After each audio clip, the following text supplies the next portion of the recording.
Rockler Interlock Signmakers template kit comes with 99 templates, along with a surprisingly high-quality, specially designed brass guide collar. A lot of companies would have used the steel guide collar because that's cheaper. The templates are made from heavy-gauge plastic, they're all clearly marked, and they're designed to snap together so you always get the alignment right. The guide collar fits the popular Porter cable-style stepped base plate. You do have to buy the router bit, so I'm using a 5/8 Signmakers carbide router bit from Rockler for this demonstration. To make setting up the various letters and spacers easier, Rockler has something called a Signmakers Wizard on their website that's free to use. Type in the words that you want on your sign, and the Signmakers Wizard gives you a full printout on all of the spacers and the sequence that they're used in to get all the letters right. This is a really nice service on Rockler's part, and if you don't get the layout right the first time around, you just ain't paying attention. Using the Signmaking Wizard's printout, I was able to get all the letters I needed and snap together for the first pass in just a few minutes. With that assembly upside down on a bench, I could apply a couple of strips of double-sided tape. You can also use a wide masking tape and tape the letters down from the front side also. Then I made sure that the tape was stuck down real well and then pulled off the protective paper. You want to take your time with this part of it because these templates work so well you don't want to mess it up just because you taped it up wrong. I used a simple reference mark to line the template system so I knew it was in the right place before I stuck it down onto the board. The fit between the individual templates is very good, so you don't have to worry about them falling apart while you're positioning the assembly. Then we just set the guide collar into the template, plunge the motor down, and make our first pass. And as you probably suspect, we're going to trap a good bit of the wood in the groove that we're routing. I tried installing the dust collection shield on this router, and that helped a little bit, but I still needed to clean the groove out, and now I couldn't see as well. I tried brushing the dust out, digging it out with my fingers, blowing it out with my breath.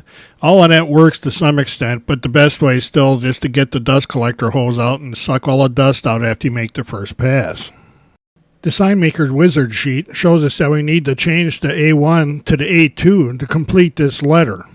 I found that a clean putty knife was the best thing for prying the letters up to get them off of the double stick tape.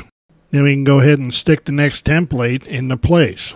When you have a second template like this to finish a letter, it snaps into place right where the first one was. There's no adjustments necessary. Then I moved on to template assembly, installing the secondary templates that the Signmaker Wizard said I needed for the second pass. That printout really does make this easy and foolproof. Then we can go back and route out those templates that we just changed to complete pass 2. The number of passes you have to make depends on the combinations of letters, but the Signmaking Wizard figures that all out for you and prints it out so you can't make a mistake unless you just don't follow it. Because of the letter combination, the Wizard printout tells me I have to remove the A2 template, replace it with the kerning spacer, and then I can place the letter template where the kerning spacer was.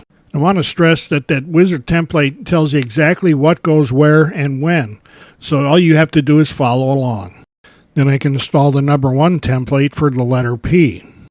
Then after routing out the material from the P1 template, I can replace that with the P2 template and finish the letter out. Most of the time it takes longer to describe the process here than it does to actually do it.